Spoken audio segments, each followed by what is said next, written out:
NAB ختم ہو گیا, مریم نواز بری ہو گئی, آصف بری ہو گئے, حمزہ بری ہو گئے, EVM ختم ہو گیا, اوورسیز پاکستانیوں کے ووٹ ختم ہو گئے. یعنی جتنی چیزیں اس حکومت نے آ کے کرنی تھیں وہ ساری چیزیں ختم ہو گئی ہیں سوائے ایک چیز کے, وہ ہے میاں نواز شریف کی واپسی.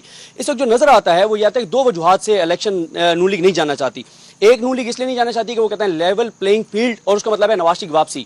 اس پہ آپ کیا کہتے ہیں؟ اور ساتھ ہی جو یہ بہت خطرناک ایک تاثر بن گیا ہے کہ عمران خان کی کامیابی فوج کی بطور ادارہ شکست تصور ہوگی. تو اس تاثر کو آپ کیسے زائل کریں گے جس وجہ سے شاید ادارے بھی الیکشن کو ڈیلے کر رہے ہیں اور الیکشن کی طرف وہ نہیں جانا چاہتے؟ دیکھیں, پہلے تو اب میں یہاں ذرا دو ذہن میں ہوں.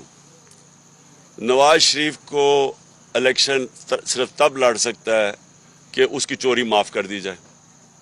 اب جب آپ نے اس کی چوری معاف کر دی, کیونکہ چوری تو سامنے ہے, 4 بڑے بڑے لندن کے فلیٹ ہیں اس کے, اربوں روپے کے, بتا نہیں سکتا پیسہ کدھر سے ہے, بیٹی کے نام پہ فلیٹ لیے ہوئے ہیں. اس سے بڑا کیا, یعنی ثبوت کیا چاہیے آپ کو؟ وہ تسلیم کر رہا ہے کہ ہاں یہ ہمارے فلیٹ ہیں, اور وہ تسلیم بھی تب کیا جب پیناما کے اندر انکشاف ہوا. اس سے پہلے نہیں مانتے تھے, اس سے پہلے تو کہتے تھے لندن تو چھوڑو, پاکستان میں بھی کوئی پراپرٹی نہیں ہے. تو جب پکڑے گئے اس کے بعد انہوں نے تسلیم کیا. ابھی تک نہیں بتا سکے کہ وہ پیسہ کدھر سے آیا. اب آپ اس آدمی کو چلیں, ایک مجرم کو آپ کہتے ہیں کہ الیکشن لڑنے دو. میرا تو پورا دل ہے کہ دیکھیں, میں تو ایک سپورٹس مین رہ چکا ہوں, میں تو کمزور ٹیموں سے کھیلتا ہی میرا دل ہی نہیں کرتا تھا. میں شاید واحد کیپٹن تھا جب کمزور ٹیم آتی میں کسی اور کو کھلاؤ.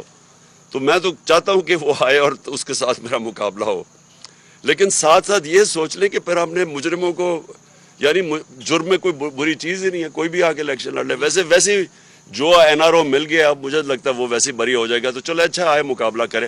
لیکن وہ اتنا ڈرپوک آدمی ہے, وہ تب تک نہیں میچ کھیلتا تھا جب تک اس کا اپنا امپائر کھڑا نہ ہو. جمخانہ کلب کے اندر آج بھی کسی سے پوچھ لیں, بڑے لوگ ہیں یا ابھی جو کھیلتے تھے ہمارے ساتھ, یہ سلمان لوگی سے پوچھ لیں, جو وہ پہلے اپنا امپائر لے کے آتا تھا دونوں طرف, پھر کھڑا ہو کے بیٹنگ کرتا تھا. بلکہ وہ 1-2 صحافیوں نے بھی یہ اس کے اوپر لکھا ہوا ہے. تو وہ کبھی کھیل ہی نہیں سکتا میچ صحیح طرح نیوٹرل امپائر سے. اداروں کی شکست, دیکھیں اداروں کی آپ نے دیکھیں, کون چاہتا ہے کہ اپنے ملک کے اداروں کے ساتھ آپ کا مقابلہ ہو؟ یعنی وہ تو اپنا ہی نقصان کرنا ہے نا, ملک کا نقصان ہے. ملک کی سب سے بڑی پارٹی کا کسی بھی ادارے کے ساتھ اگر کلیش ہوتا ہے, عدلیہ ہو, فوج ہو, نقصان تو ملک کا ہے. اور ہم نے پوری کوشش کی ہے, حالانکہ کئی جگہ ہمیں کارنر بھی کیا گیا ہے, میں یہ کہوں گا کہ ہمیں دیوار کے ساتھ بھی لگایا گیا ہے, لیکن اس کے باوجود میں نے پوری کوشش کی ہے کہ ہم کوئی ایسی چیز نہ کریں کہ ہمارے اداروں کو نقصان پہنچے. رانا ثناءاللہ صاحب روز کہتے ہیں جی کہ فورس کا یوز کریں گے اگر آپ اسلام آباد آئے, اور آپ کہہ رہے ہیں کہ جی میں اسلام آباد آؤں گا. تو اگر لا اینڈ آرڈر کی سچویشن پیدا ہوئی اور یہاں پہ چیزیں پوائنٹ آف نو ریٹرن پہ گئیں اور کسی تھرڈ فورس کو انٹروین کرنا پڑا, تو اس کا ذمہ دار کون ہوگا؟ اس کا ذمہ دار یہ ہوں گے, یہ اگر پہلے تو جو بھی ہوگا ذمہ دار تو یہ ہوں گے چور, جو صرف آئے ہیں اپنی چوری, اپنی NRO لینے کے لیے. ان کا تو اور کوئی مقصد اگر ہے تو مجھے بتا دیں. اور دوسری چیز دیکھیں, وہ ٹائم ہمارا کب ہم نے کوئی, مجھے بتائے نا, میں 26 سال سے پالیٹکس کر رہا ہوں, کب ہم نے کوئی چیز آئین کے باہر کی ہے؟ میں اب سارے لوگوں سے حلف لیتا ہوں ہر جگہ کہ انہوں نے پوری طرح ہمارے ساتھ کھڑے ہونا ہے آزادی, حقیقی آزادی کے لیے, لیکن ساتھ کہتا ہوں کہ آئین کے دائرے کے اندر رہیں گے, آئین کی پاسداری کریں گے, کیونکہ میں ڈیموکریٹ ہوں. یہ وہ لوگ ہیں 3 دفعہ انہوں نے لانگ مارچز کی, فضل الرحمان آئے, یہ سارے کنٹینر پہ کٹھے کھڑے تھے.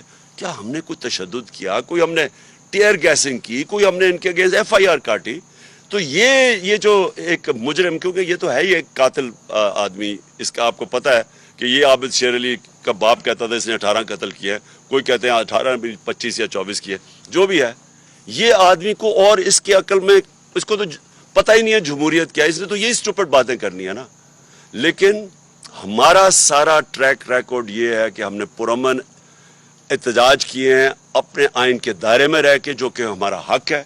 میرا آئین مجھے اجازت دیتا ہے پرامن احتجاج کرنے کا, یہ پرامن احتجاج ہوگا. ہم تو کوئی لڑائی کرنے نہیں آئے, نہ کبھی پہلے کیے.